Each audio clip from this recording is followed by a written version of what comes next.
findings of GMP, Greater Manchester Police, again. It appears that they do not learn their lesson, and I just want to state that back in March this year, just before I was about to appear live on BBC Newsnight, GMP lied to BBC, wrongly claiming that they were investigating a complaint. There was a live investigation into a complaint I'd made. Not true. It was an attempt to gag me. Again, last week, when I was interviewed with Channel 4, they were given their right to reply, and they lied again and claimed there was a live investigation into Lorna McMahon's complaint. Now, this is outrageous because we're talking about a woman who basically cried out for help to the police, asked for Clare's Law, was denied it, told the police of these serious assaults, and they ignored her. We got the recording, it's all out there, it's all in the public domain. The police failed her, and they've just spent the last 3 years covering up each and every one of their failings. It's absolutely outrageous. And again, what do they do with vulnerable women when they are raped or they're assaulted and they make complaints? They make complaints because the police won't investigate. GMP won't investigate women's complaints. They throw them in jail. When they become too much problems, they send round big, robust police officers and they throw these innocent women in jail as a form of punishment to stop them. Come on now, Mr. Police Chief. Come on now, Mr. Mayor of Manchester and Director of Police and Crime. How would you like it if this happened to your daughters? If you've got daughters, how would you like it? Treat people, how would you like to be treated? And then we'll have a much better... Court in London today rejected an application for judicial review of a decision by the police watchdog, the IOPC, not to reinvestigate the death of Teresa McMahon. Teresa McMahon was found dead in her Salford flat in 2021. At the time, the Greater Manchester Police concluded that the 43-year-old had taken her own life.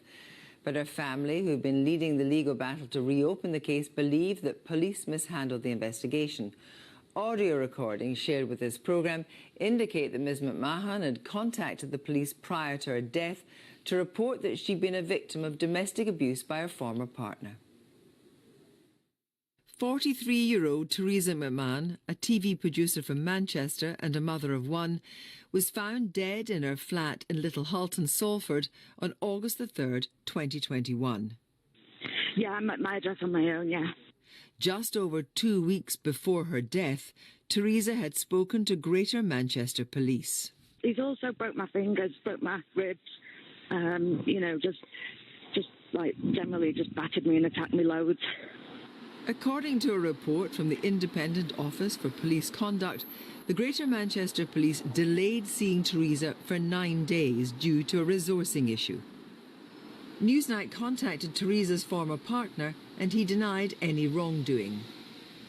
Today's court hearing was brought by Teresa's aunt, Lorna, who says the IOPC should have required the Greater Manchester Police to reopen their investigation into Teresa's death.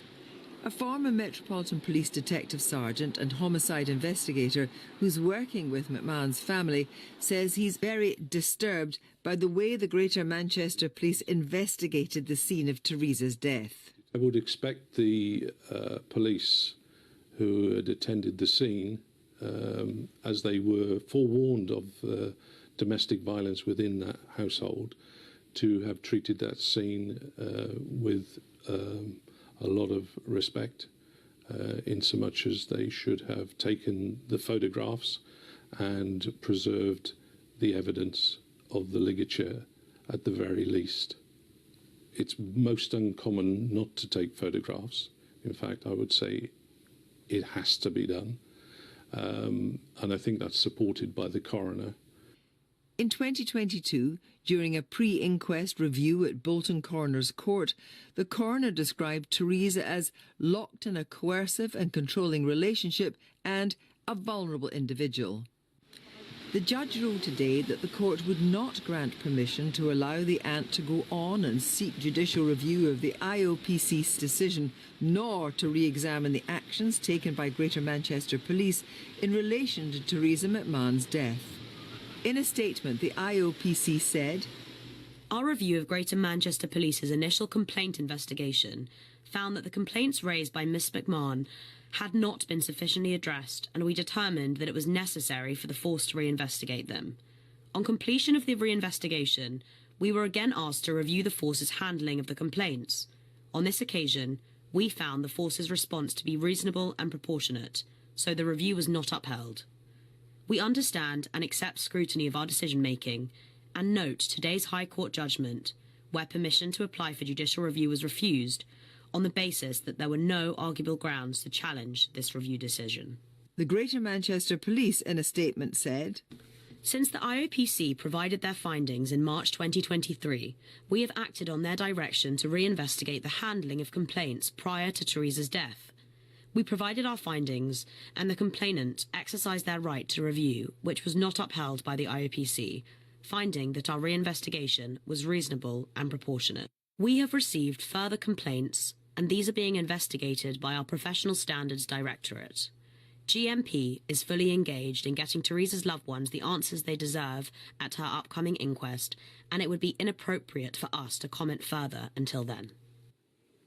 Well, Teresa's aunt, Lorna McMahon, who's been leading the family's legal challenge, joins me now. Thank you very much for coming in. This must have been an incredibly distressing time for the family. And I wonder, tell me a little bit about your niece. Teresa was a very bubbly, intelligent, witty lady, and she worked for 6 years for ITV as a news editor.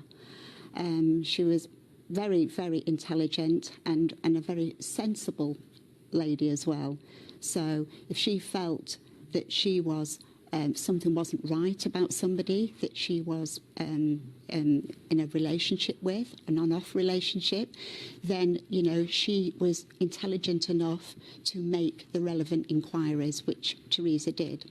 So, Greater Manchester Police told us our reinvestigation was reasonable and proportionate. What's your response to that? Well, I mean, they were supposed to be investigating a number of things, and one of the questions was what happened to the body-worn footage on the 21st of July when Teresa, according to GMP, retracted her allegation and said she didn't want to move forward with the allegations of assault. However, that body-worn footage was no longer available initially, and it was confirmed by the Chief Superintendent of Professional Standards that the footage had not been deleted. It was a system error.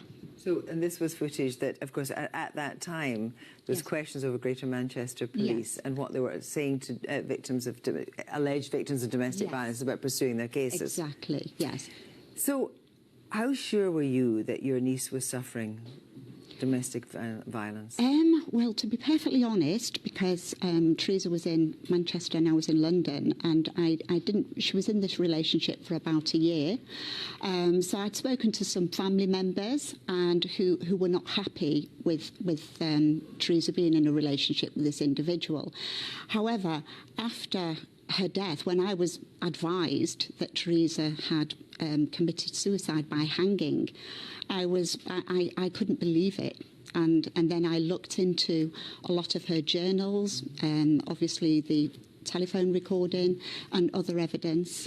Well, as I said, Greater Manchester Police told us the reinvestigation was reasonable, proportionate, but I wonder what you can tell us about the way the police responded to Teresa's case, because they did call her from an unknown number, and that was an issue. Yes. They contacted Teresa on the 12th of July to ask about her application regarding Clare's Law, and that was obviously when Teresa reported the assault allegations. They told Teresa at a later date that she wasn't entitled to disclosure because she was not in a relationship with the individual. However, GMP were actually told by the IOPC that they were wrong, that ex-partners are indeed entitled to disclosure. Yeah, they called on an unknown number, and that apparently was what a partner used to do, or ex-partner, Yes, to exactly. get. So yes. rather than coming round or emailing, for example. Yes, exactly. They said we tried to contact Teresa for further information. However, on 2 occasions she did not answer the phone, and they failed. They could have visited her at her home address or emailed her, but they failed to do so. And I don't believe that's fair and proportionate. So what's your reaction to today's judgment? Well, I am extremely disappointed, and we will be appealing the decision. That's all I can do is exhaust all my legal options. So I know that I've done the best by Teresa. So part of your impetus is to raise awareness of domestic violence, and also it seems to be that there's a lot that people still don't understand about the way individual incidents of domestic violence, the coercive control, all that, and that was the case, you feel, in Teresa's situation. Yes, because Timothy Brennan, the first senior coroner, did find that Teresa was trapped in a coercively controlled relationship, toxic relationship. However, I don't believe that Greater Manchester Police adequately investigated. They seemed to cherry-pick parts of the journals that they wanted to acknowledge, and then they ignored other parts, so they would. For instance, if Teresa was feeling a bit down, she would document absolutely everything. If she was happy, she would document that as well. So I believe they cherry-picked, and they used things like she was on medication, or, she was drinking too much alcohol as a reason to indicate that the most likely cause of death was suicide. Well, thank you very much for coming and speaking to us tonight. Thank you. Thank you.